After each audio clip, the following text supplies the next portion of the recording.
Taslim Huta Barat SPD MPD sebagai dosen pengampu mata kuliah konsep dasar PKN SD. Halo teman-teman semuanya. Halo. Apa kabar nih semuanya? Baik. Nah, kalian pasti sudah penasaran nih bagaimana penampilan dari kelompok 2 pada hari ini. Baiklah, kita persembahkan penampilan dari kelompok 2. Silakan.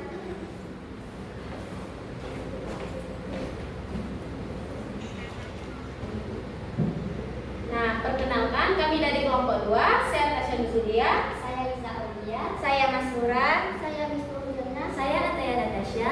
Nah, sebelum presentasi kami akan mempersembahkan yel-yel kami. Siapa kita? Kelompok 2. Siapa kita? Kelompok 2. Kelompok 2. Hebat, hebat, hebat, pasti bisa.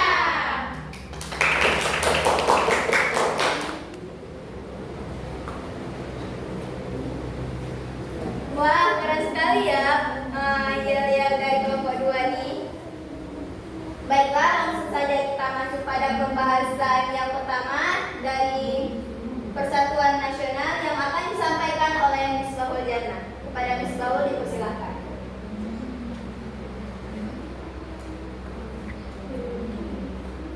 Kami dari kelompok 2 ingin membahas tentang Persatuan Nasional. Nah, sebelum kita masuki pada pembahasan permasalahan yang terjadi dalam Persatuan Nasional, nah kita harus tahu terlebih dahulu apa sih itu Persatuan Nasional. Persatuan Nasional adalah kondisi di mana berbagai kelompok dalam suatu negara seperti etnis, budaya, dan agama bersatu untuk mencapai tujuan bersama. Nah, hal ini penting untuk stabilitas dan kemajuan bangsa melalui pengembangan inklusivitas bersama, toleransi, dan partisipasi masyarakat. Nah, di sini saya akan membahas 3 permasalahan yang terjadi. Nah, yang pertama itu tentang perbedaan sara. Perbedaan sara adalah perbedaan yang ada dalam masyarakat yang meliputi suku, agama, ras, dan antar golongan. Nah, di Indonesia kita memiliki banyak suku, agama, dan golongan yang berbeda-beda serta beragam latar belakang ras. Nah, yang kedua itu radikalisme.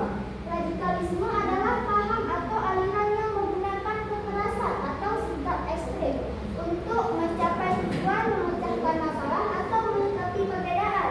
Nah, yang terakhir itu tentang penyebaran informasi palsu. Nah, penyebaran informasi palsu ini adalah menyebarluaskan informasi yang tidak benar atau yang tidak dapat dibuktikan kebenarannya.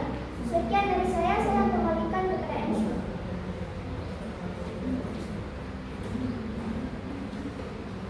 Teman-teman masih pada semangat nggak nih? Enggak. Sepertinya kita butuh ice breaking dulu nih biar lebih semangat. Mari kita saksikan ice breaking dari kelompok 2.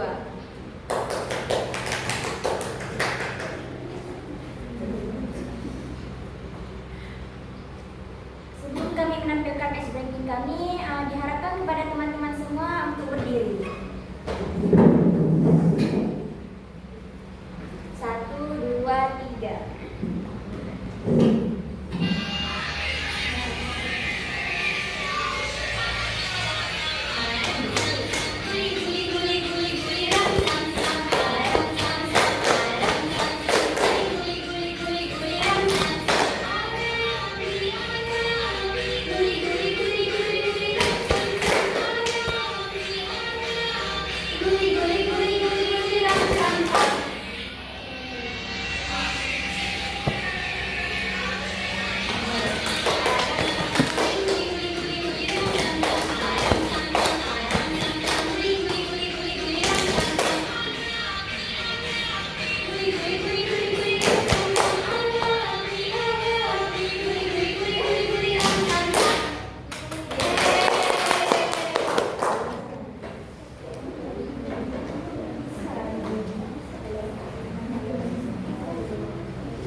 konflik Poso di Sulawesi Tengah, kemudian kasus bom bunuh diri di Polsek Astana Anyar, dan kasus penyebaran informasi palsu. Nah, yang pertama saya akan membahas tentang konflik Poso di Sulawesi Tengah. Nah, konflik Poso yang berlangsung sekitar akhir tahun 1990-an hingga akhir 2000-an melibatkan ketegangan antara kelompok suku dan agama yang berbeda-beda. Nah, jadi konflik Poso merupakan konflik sosial yang kompleks. Nah, perbedaan agama dan suku menjadi salah satu faktor utama yang memicu terjadinya pertikaian antara berbagai kelompok masyarakat. Nah, konflik Poso ini menimbulkan banyak sekali korban jiwa dan kerugian materi. Nah, melalui pemahaman yang lebih mendalam mengenai konflik Poso, kita dapat mengambil pelajaran yang berharga bahwa untuk membangun kerukunan dan toleransi antar umat beragama dan juga antar suku bangsa. Kemudian yang kedua yaitu kasus bom bunuh diri Polsek Astana Anyar.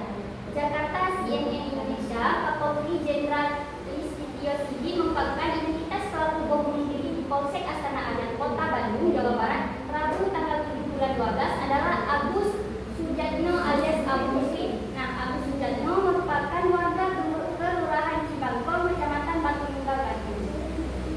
Nah, jadi peristiwa ini merupakan tindakan kriminal yang sangat keji dan tidak dapat dibenarkan.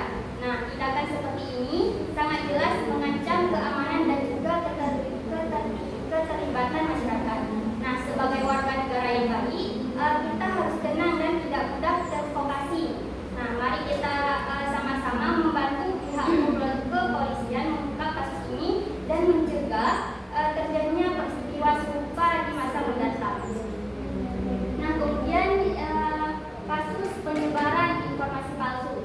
Jakarta Kompas.com, Bareskrim Mabes Polri menetapkan plagiat media sosial Bakti Nusa Barat sebagai tersangka kasus dugaan penyebaran berita bohong atau hoax dan rekaman pembicaraan yang juga forum koordinasi pemimpin daerah atau Forkopimda di Kabupaten Batubara, Sumatera Utara di media sosial miliknya.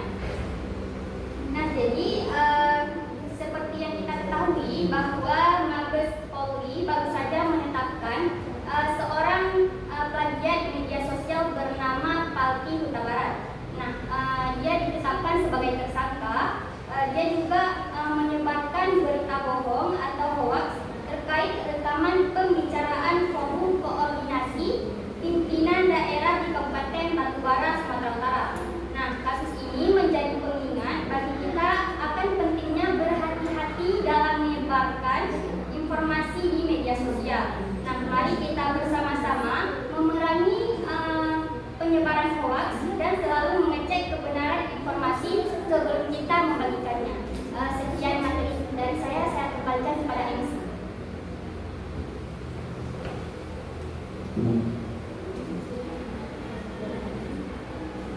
Nah, selanjutnya ada penampilan lagi nih dari kelompok 2. Mari kita saksikan bersama ya.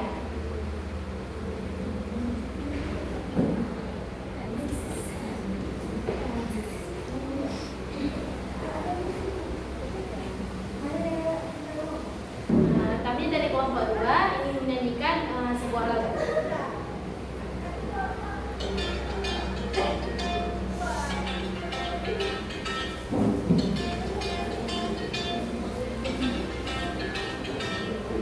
Ajaibnya waktu, umur tanpa ragu, 247, nyamanku denganmu. Seru baru,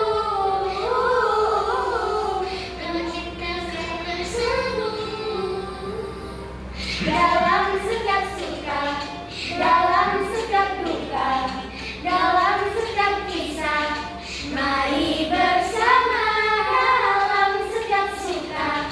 Dalam setiap duka, mari berjalan bersama.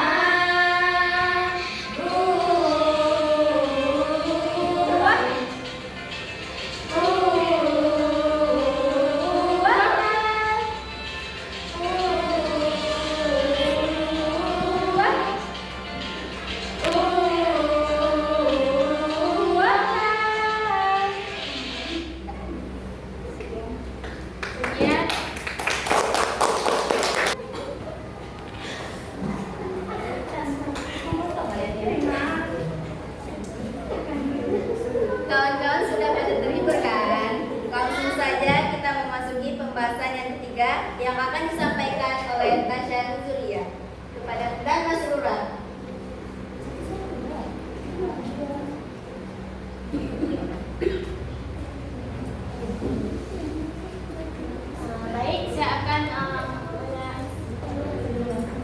Saya akan menjelaskan tentang penyelesaian konflik di Poso, Sulawesi Tengah. Jadi kasus Poso ini diselesaikan melalui Perjanjian Malino pada tahun 2001 yang melibatkan pemerintah, tokoh agama dan masyarakat. Perjanjian ini bertujuan untuk menghentikan kekerasan, menegakkan hukum, serta memulihkan hubungan sosial antar warga. Upaya rekonsiliasi dan dialog warga antar agama juga terus dilakukan karena dapat membawa Poso menuju kondisi yang lebih damai dan harmonis. Selanjutnya ada penyelesaian bom bunuh diri Polsek Astana Anyar, Jakarta. CNN Indonesia tim Detasemen Khusus Densus 88 Polri total menangkap 5 tersangka pembunuh diri di Polsek Astana Anyar, Bandung, Jawa Barat Desember pada 2022 tahun lalu. 5 tersangka yang telah ditangkap dan diamankan ini kaitannya dengan peristiwa pembunuh diri yang terjadi di Polsek Astana Anyar, kata Karopenmas Divisi Humas Polri Brigjen Ahmad Ramadan di Solo, Jawa Tengah Jumat lalu. Di sini saya akan menjelaskan tentang penyelesaian kasus dari penyebaran informasi palsu. Nah, Trono Yudo mengatakan Falti ditangkap usai Polri menerima 2 laporan polisi mengenai penyebaran berita bohong melalui media sosialnya. 1 laporan disampaikan pelapor di Polda Sumatera Utara dan laporan kedua di Bareskrim Mabes Polri. Nah, dalam kasus ini Falti Huta Barat ditetapkan sebagai tersangka oleh polisi atas tuduhan penyebaran informasi palsu atau hoaks. Jika terbukti bersalah, ia menghadapi ancaman hukuman maksimal hingga 12 tahun penjara. Nah, kasus ini menunjukkan tindakan hukum tegas terhadap penyebaran hoaks yang dianggap dapat menimbulkan keresahan dan berdampak negatif pada semua masyarakat. Jika hanya ini saja yang dapat kami jelaskan, saya kembalikan kepada Exo.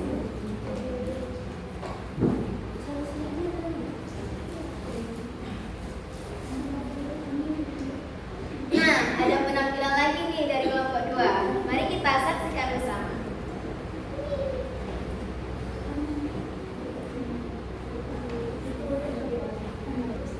Satu, dua, tiga.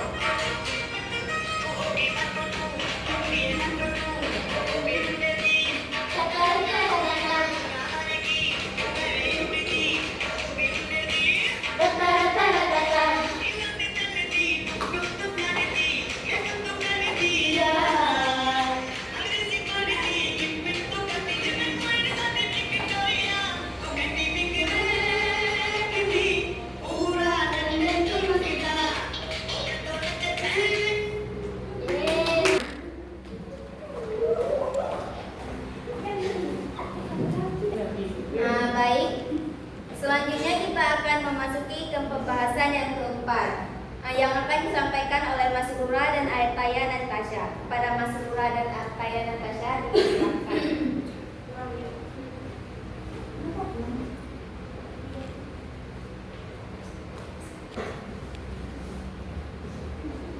Baiklah, saya di sini akan menjelaskan solusi dari perbedaan syarat. Nah, kasus Poso diselesaikan dengan pendekatan perdamaian melalui dialog antara berbagai pihak, termasuk pemerintah, tokoh agama, dan perwakilan masyarakat. Mereka mencapai kesepakatan melalui Perjanjian Malino pada tahun 2001 yang bertujuan untuk mengakhiri konflik dan kekerasan yang terjadi. Selain itu, langkah-langkah konkret yang diambil seperti penegakan hukum terhadap pelaku kekerasan, pembangunan kembali infrastruktur yang rusak, serta mendukung untuk para korban. Pemerintah juga mendukung program rekonsiliasi dan dialog antar agama agar masyarakat dapat memulihkan hubungan dan mencegah konflik serupa di masa depan. Untuk membantu menyelesaikan konflik seperti di Poso, kita dapat berkontribusi dengan beberapa cara. Yang pertama, mendorong toleransi melalui edukasi mengenai keberagaman dan pentingnya kebersamaan sejak dini. Yang kedua, kita dapat mengadakan dialog antara komunitas untuk meningkat saling pengertian dan mengurai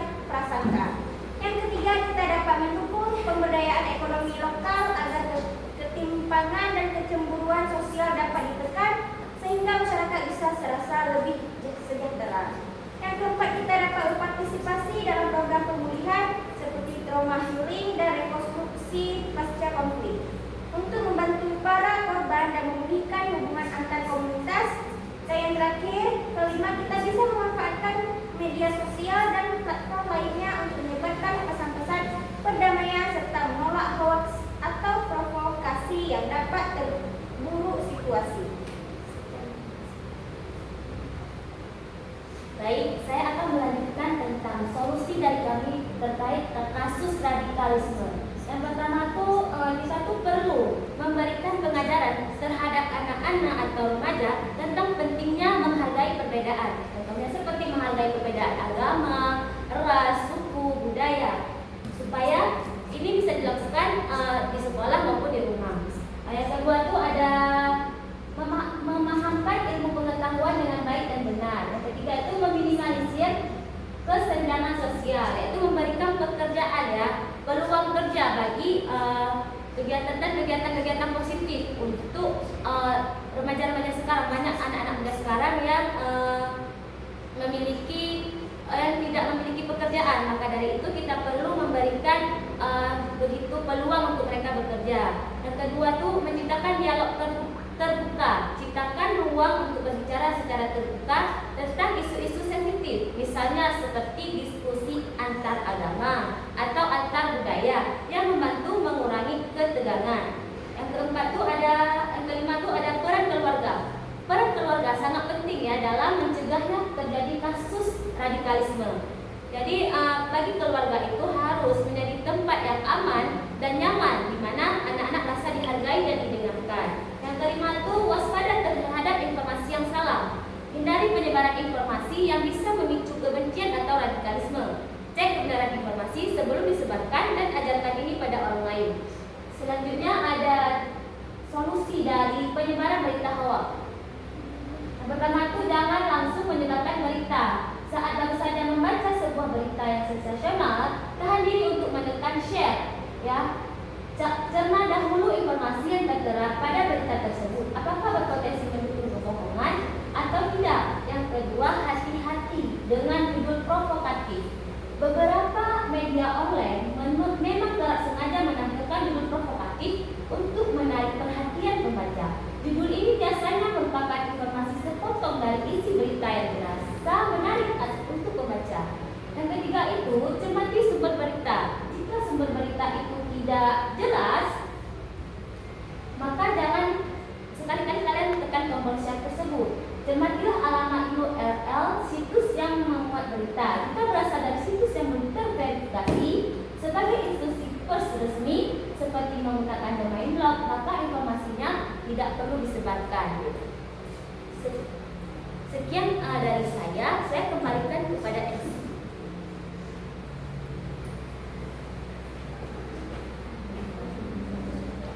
Baik, mungkin sampai di sini saja pembahasan yang dapat disampaikan oleh Guru 2. Saya selaku MC pamit undur diri. Kurang dan lebih saya mohon maaf. Saya